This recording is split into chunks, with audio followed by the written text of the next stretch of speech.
I never thought I'd be wide awake at 3 a.m., staring at the ceiling night after night. Sleep used to be something I never had to think about until I turned 60. Suddenly, it became a mystery. If you've ever laid in bed, exhausted but unable to drift off, you're not alone. I've been there. And today, I want to tell you what I learned the hard way and how I finally fixed it. Asterisk, it started slowly. The night my sleep turned into a battle, it didn't happen all at once. That's the strange part. I didn't just wake up one day with insomnia. It crept up on me, like fog rolling in under the door, so subtle I barely noticed it. Until it was everywhere. I still remember the first time it felt off.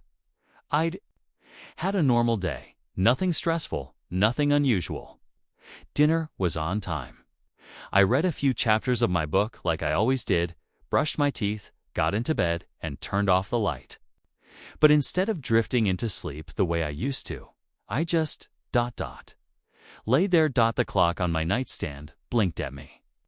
10:15, then 10:30, then 11:45. I turned over, fluffed my pillow, tried closing my eyes tighter, as if that would help. Eventually, sometime after midnight, I must have dozed off. But the next morning I woke up feeling like I hadn't slept at all. That night turned into 2, then a week, then a pattern. At first I told myself it was just a phase. Maybe I was overthinking things. Maybe it was the weather. But the truth? I was entering a stage of life that no one warns you about. The stage where sleep becomes elusive. I used to take pride in being the kind of person who didn't need much sleep. I can get by on 5 or 6 hours just fine.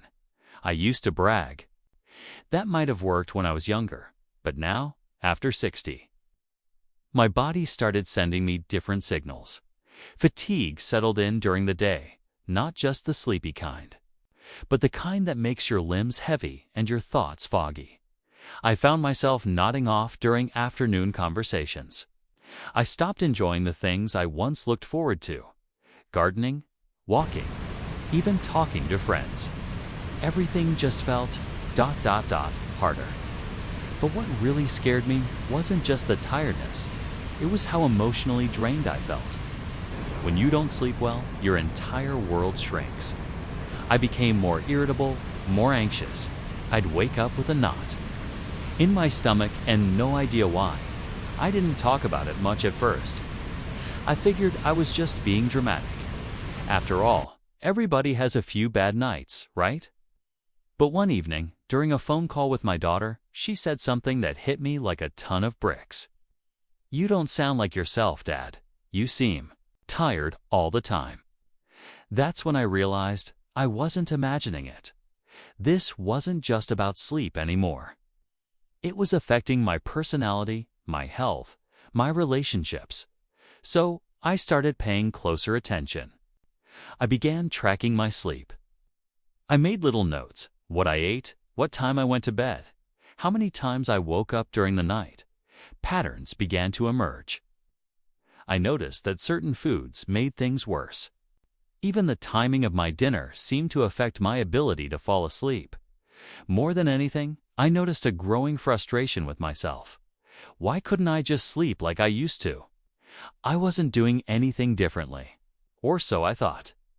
But that's the thing about aging. You can be doing everything the same, and still everything changes. One night, after yet another restless evening of tossing and turning, I found myself watching a documentary on sleep. The expert in the video said something that made me pause. After 60, your sleep architecture changes. You're not broken, you're just aging, and your sleep needs new support. It was the first time I heard someone say it that clearly. I wasn't failing at sleep. I was simply trying to use old rules on a new body. That one sentence opened a door for me. I began reading about the science of aging and sleep, how melatonin production slows down, how our circadian rhythm shifts, how even the way we process light changes after a certain age. No one had told me this before. Suddenly, I didn't feel so alone. I also started talking to other seniors, friends from church, neighbors, even folks at the grocery store. I asked, "How are you sleeping these days?" You'd be amazed how. Many people answered with a laugh, a sigh, or a long story of their own. Turns out, I wasn't the only one counting sheep at 3 a.m. One friend told me she hadn't slept through the night in 5 years.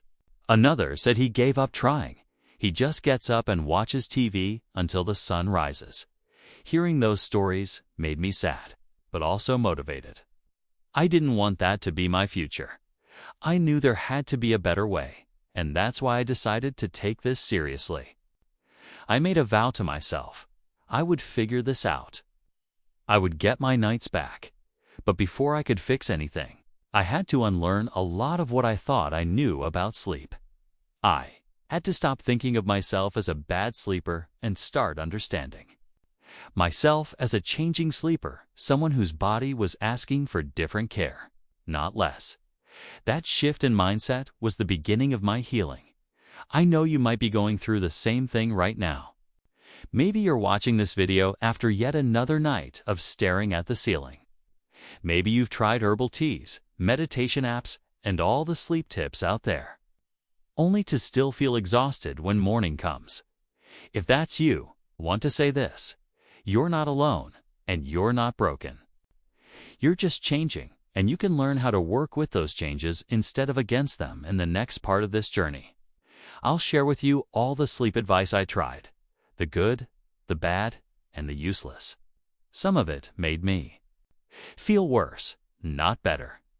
But each failed attempt brought me closer to understanding what really works for someone my age. So stay with me. The solution might be simpler than you think. I tried everything. The sleep myths that wasted my time once I admitted to myself that sleep had become a serious issue. I did what most of us do these days. I turned to the internet. Late at night, sitting in bed with tired eyes and an overactive brain, I typed in searches like, "How to fall asleep fast after 60," or "Best sleep aids for seniors."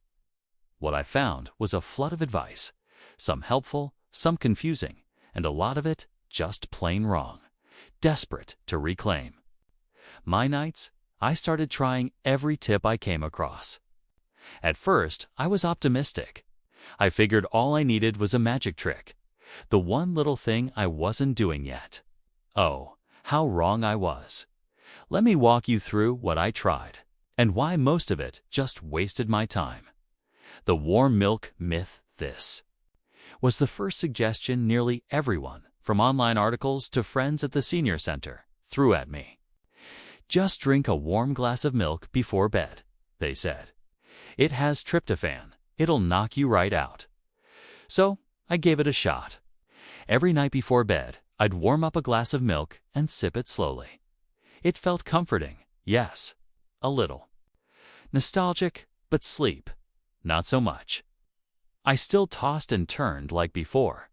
I later learned that while milk does contain tryptophan, the amount is too small to have any real sedative effect unless you drink an entire gallon, and I don't think that would help sleep at all, considering how many trips to the bathroom it would trigger.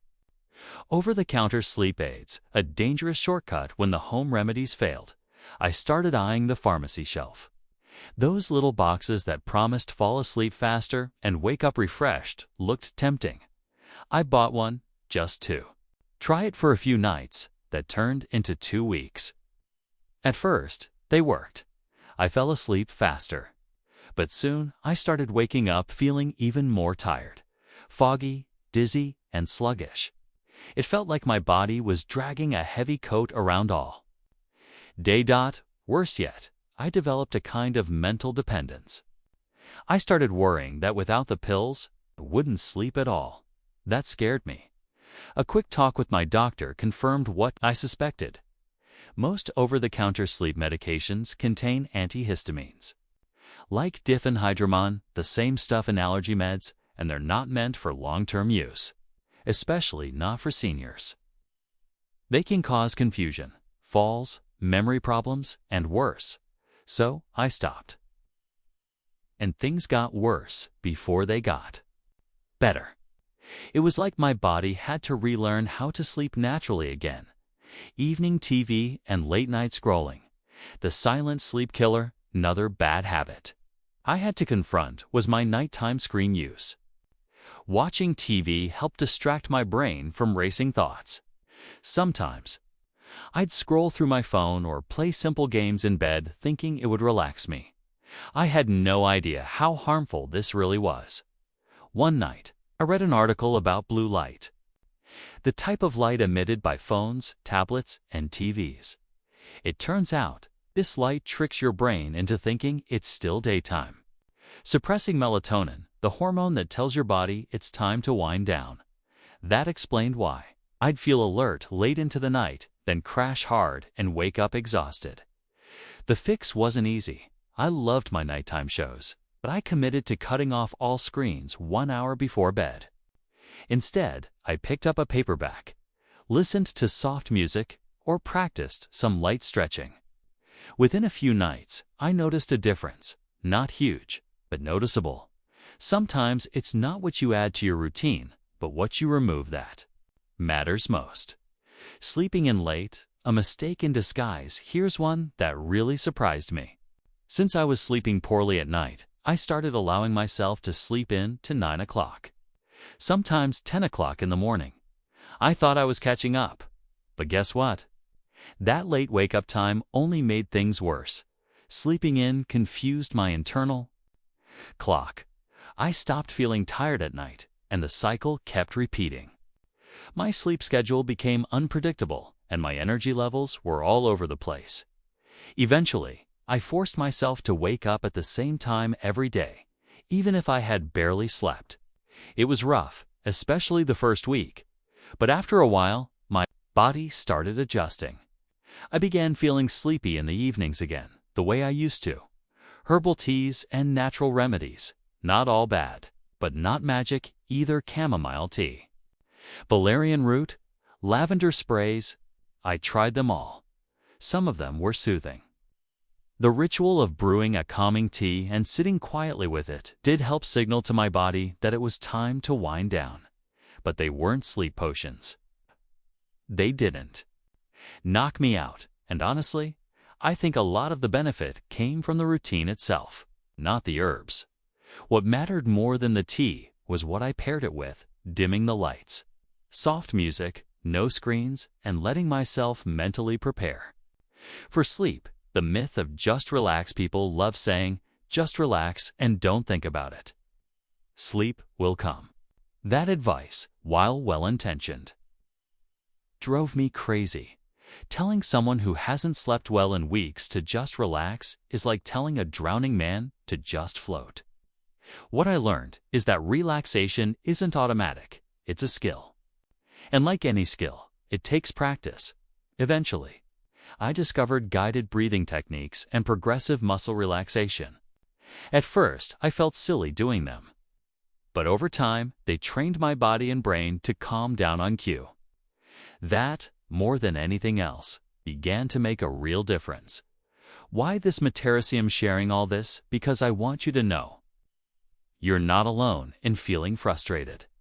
If you've tried things that didn't work, that doesn't mean you're a lost cause. It just means you haven't found the right tools yet. What finally helped me wasn't a single miracle solution, but the realization that sleep isn't a one-size-fits-all process. Especially as we get older, many of the popular tips and trends are created for younger adults. Seniors have different needs, different rhythms, and different challenges. When I stopped chasing quick fixes and started listening to my body, I finally began to make progress. And in the next part of this series, I'm going to share exactly what I learned about those differences, what's really happening in our bodies after 60, and why the rules of sleep change completely at our age.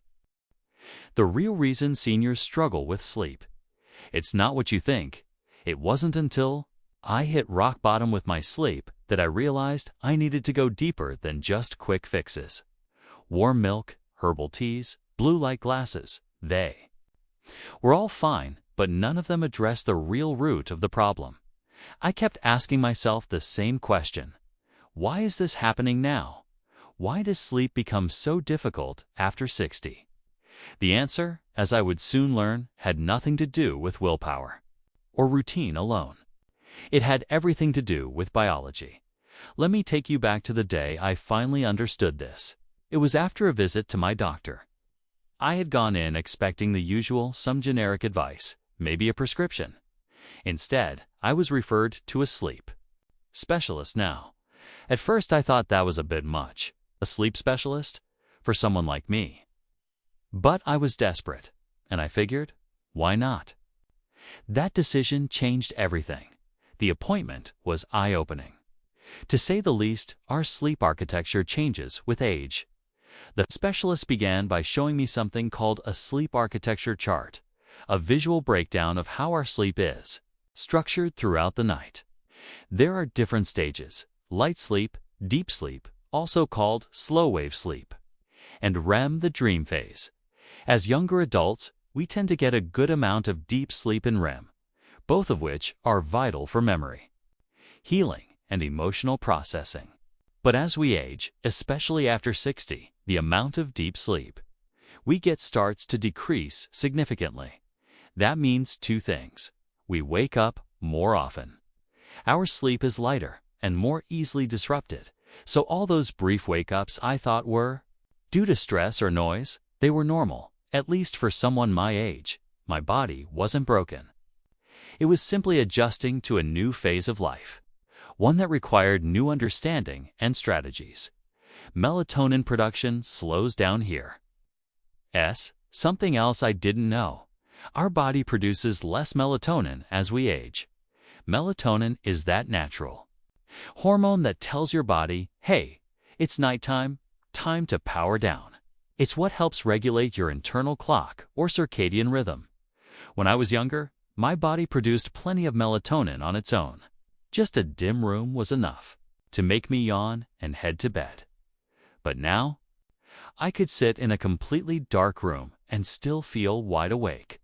The specialist explained that after 60, melatonin production can drop by as much as 50% or more, especially if you're not getting exposure to natural daylight in the morning or are exposed to bright screens at night. It suddenly made sense why my sleep felt out of sync.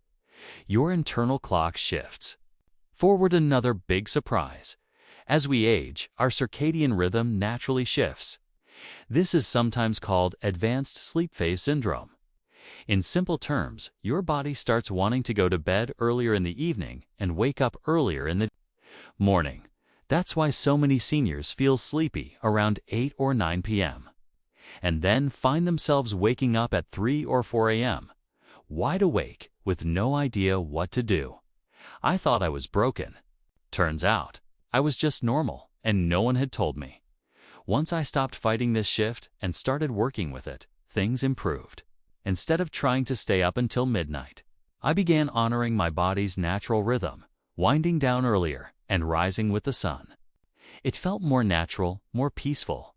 Sleep disorders become more common with age. Now, not everyone's sleep problems are purely due to aging. Some are caused by actual sleep disorders that become more common after 60. For example, sleep apnea, where your breathing stops briefly during sleep. I had no idea how common this was among older adults, especially those who snore or have high blood pressure. Restless leg syndrome, which creates strange sensations in the legs and an uncontrollable urge to move them. It's more common than people think. Periodic limb movement disorder, which causes involuntary jerks or twitches during sleep. And even chronic pain or bladder issues, both of which are notorious for interrupting sleep in older bodies. The key takeaway? Poor sleep isn't always just part of getting older. Sometimes it's a medical issue that can and should be treated. I went through some tests, nothing scary, just some monitoring at home, and thankfully ruled out sleep apnea. But I learned that many seniors go undiagnosed for years, and that lack of diagnosis often leads to unnecessary suffering. If you suspect something more serious might be going on, please talk to your doctor. Don't just assume it's your age. mental and emotional factors there. One more reason we seniors often struggle with sleep. And it's one we don't talk about enough.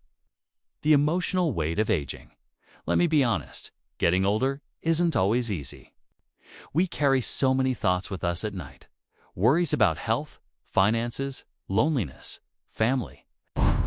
We think about the past, what we've done, what we haven't, and we wonder what's ahead. That kind of quiet anxiety doesn't always scream loudly, it just hums in the background, keeping your brain slightly on even when your eyes are closed. I remember lying in bed some nights, feeling physically tired but mentally wide awake, like my thoughts were too loud to sleep through. No herbal tea could quiet that. It took journaling, honest conversations, sometimes just letting myself cry to really clear the space in my mind for sleep to happen. Sleep after 60 is not worse. It's just different. If there's one thing I hope you take from this part of my story, it's this. Your sleep isn't worse, it's just different. And when you understand the changes, how melatonin, circadian rhythms, emotional weight, and medical issues all play a role, you can begin to adapt rather than fight. Sleep isn't about forcing yourself into unconsciousness. It's about creating the conditions your body needs to do what it already wants to do: rest, repair, and reset. Once I made peace with that truth, everything began to change. In the next part of this journey, I'm going to show you exactly what worked for me, the simple, natural changes that helped me sleep through the night again. No gimmicks, no pills. Just 5 powerful habits that can help your body sleep better, even after 60. How I finally fixed my sleep. The 5 habits that changed everything after months of sleepless nights. Frustration and failed advice. I finally stopped chasing the next sleep hack and started doing something different. I listened not to the noise around me, but to my body. I paid attention to the patterns, the signals, the subtle ways my body was asking for help. I stopped fighting my age and started working with it. And that shift in mindset led me to discover 5 simple habits that changed everything. They're not magic pills or complicated routines, just small, natural adjustments that helped me finally reclaim my nights. Let me walk you through each one, the real changes that helped me go from dreading bedtime to actually looking forward to sleep again. 1. I built a first morning routine. No, it sounds strange to talk about mornings when we're discussing sleep, but believe me, the way you start your day plays a massive role in how you'll sleep at night. For years, I used to wake up slowly, pull the curtains closed, and shuffle into the kitchen for a quiet breakfast. It felt cozy, but it wasn't helping my body's internal clock.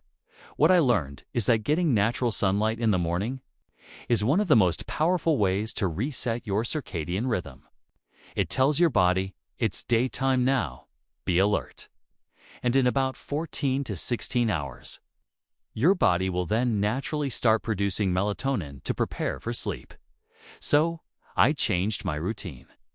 I now get outside within the first hour of waking, even just 10 to 15 minutes on the porch with a cup of tea. I let the sunlight hit my face. I breathe fresh air, and I gently move my body. It made a bigger difference than I ever expected. Within days, I started feeling sleepier around the same time each night. Not from exhaustion, but from rhythm. My body finally knew what time it was again too. I made peace with a bedtime. I used to think of bedtime as something for children. Adults, especially retired adults, should be able to sleep whenever they want, right? But here's the truth. The older we get, the more our bodies need structure. I realized that my sleep had no anchor.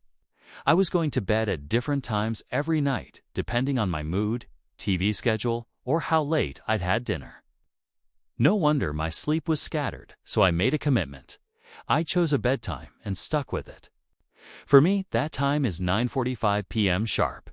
I start winding down at 9 o'clock, dimming the lights, turning off the TV, reading something light. And at 9:45, I'm in bed, whether I feel tired or not. At first, it was awkward. I lay there awake, questioning the process. But within a week or two, my body adjusted. It began associating 9:45 with sleep, and now I naturally feel drowsy when that time rolls around. My body was craving rhythm, and giving it that rhythm helped bring calm and consistency back to my nights. 3. I decluttered my sleep environment. I used to think my bedroom was just fine. But the more I studied sleep, the more I realized how sensitive we become to our environment as we age. So I took a long, honest look at my room. The clutter. The blinking lights from electronics. The piles of clothes, the TV screen that used to lull me to sleep with late-night news. Now I know. It was doing the opposite. I decided to transform my bedroom into a true sleep sanctuary. That meant removing all electronics. Yes, even the TV, investing in blackout curtains to keep the room dark, setting the thermostat between P-68 degrees Fahrenheit, P-20 degrees Celsius, the ideal sleep temperature. Adding soft lighting and calming colors, making sure my mattress and pillow actually supported my aging joints. Once I created a space that looked and felt like sleep, my body responded. I started falling asleep faster and waking up less often. It turns out, sleep isn't just about what you do, it's about where you do it. Point 4. I adopted a nightly wind-down ritual. Before, I used to crash into bed straight from watching TV or scrolling on my phone. My brain was full of noise, news headlines, sports scores, random videos, and I'd wonder why I couldn't fall asleep. I needed a transition zone to signal to my mind and body that the day was done, so I created a nightly ritual, and it's now my favorite part of the day. Here's what it looks like. I dim the lights around 8:30. This tells my brain it's time to slow down. I make a cup of chamomile or lemon balm tea, not for the tea itself, but for the calm it brings. I do 5 to 10 minutes of light stretching or deep breathing to release tension. I read a book, something calming, not a thriller. Sometimes even a bit of poetry or old travel stories. And I write a few lines in a journal, not a Dear Diary kind of thing. Just a quick note of gratitude or a thought I want to let go of. This simple, peaceful routine became my body's favorite signal. It's okay to rest now. 5. I stopped obsessing about sleep. This one might sound counterintuitive, but hear me out. The more I worried about sleep, the harder it became. I'd lie there, counting the hours until morning, panicking that I was going to ruin the next day. That stress alone was keeping me awake. One night, I decided to change how I thought about sleep altogether. Instead of seeing it as something I had to achieve, I started seeing it as something I invited, like a guest. Sometimes it shows up easily. Sometimes it takes its time. But either way, I keep the door open. I stopped checking the clock. I stopped judging myself for waking up in the night. Instead, I just breathed, focused on comfort, and trusted that rest, even if not perfect sleep, was still valuable. Ironically, that change in mindset helped me sleep better than any pill ever did.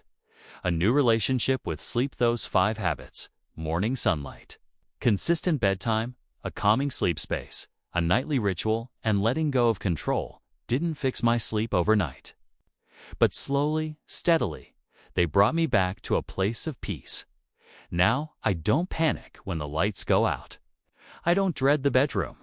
I've learned to work with my body, not fight against it. And that shift, that partnership between body and mind, has been the most healing part of all.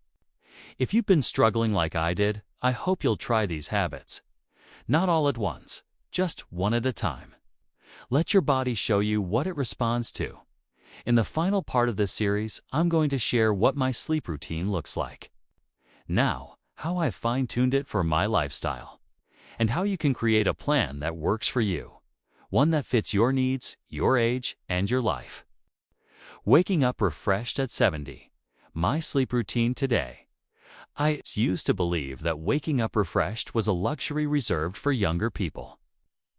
That after a certain age, Feeling tired was just part of the deal. But let me tell you, that's a lie taught. It took time, a lot of trial and error, and more than a few sleepless nights. But I finally created a sleep routine that works for me. At 70, I'm sleeping better than I did in my 50s, and I wake up with energy, clarity, and a real sense of peace.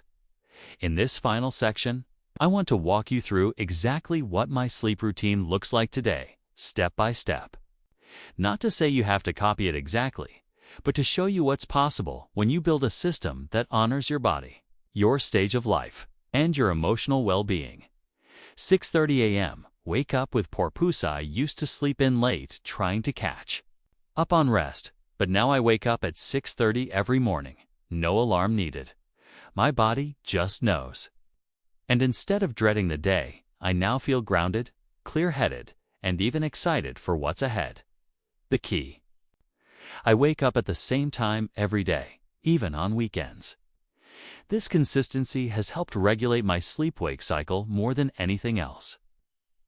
It feels natural now, not forced. And here's the most important part.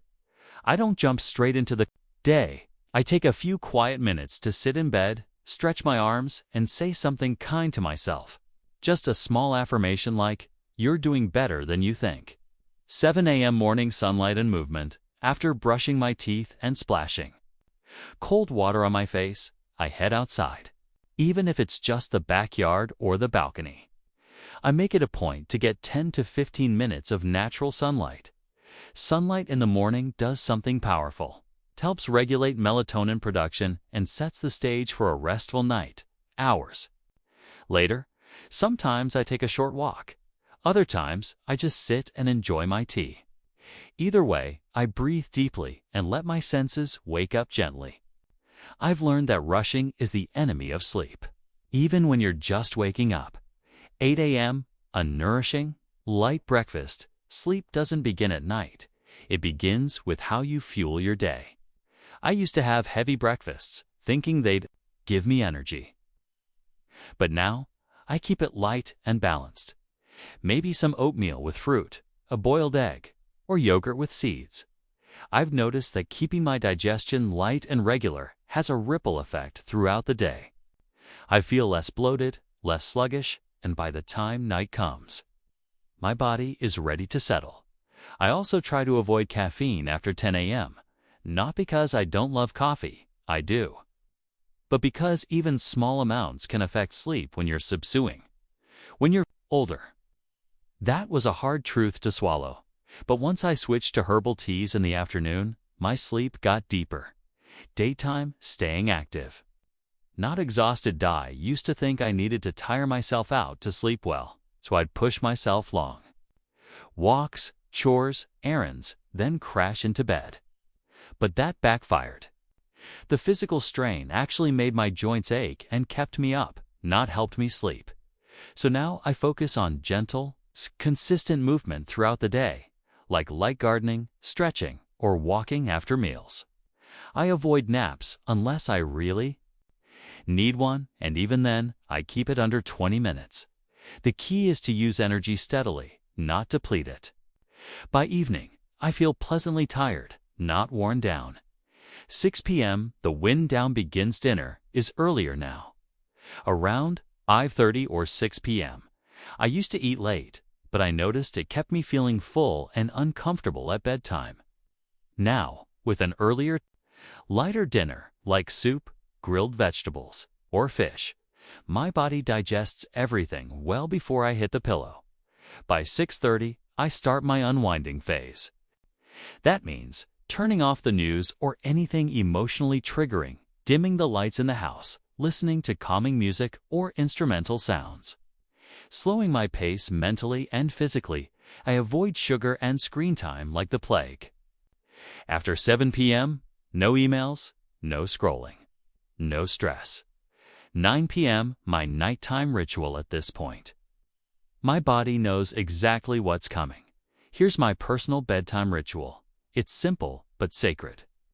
Warm bath or foot soak, optional maybe, with a few drops of lavender oil. Helps relax muscles and ease joint stiffness. Journal for 5 minutes. I write down 3 things I'm grateful for and 1 thing I want to release. Gentle stretches, just a few poses to release tension in my lower back and hips. Deep breathing. I do 4-7-8 breathing. Inhale for 4, hold for 7, exhale for 8. It calms the nervous system almost instantly. Reading something light, like a nature essay or classic literature. No thrillers, no politics. Bed by 9:45 p.m. No negotiating. I don't wait to feel exhausted. I go to bed when I'm calm, centered, and ready to let the day go.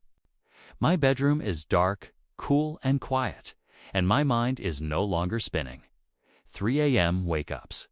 I handle them differently now. There are still nights when I wake up in the middle of the night. It's part of being human, and part of being over 60. But now, I don't panic if I wake up and don't fall back asleep in 15 to 20 minutes. I get out of bed and do something quiet, like reading under a soft light or doing breathing exercises. I avoid checking the clock or staring at the ceiling.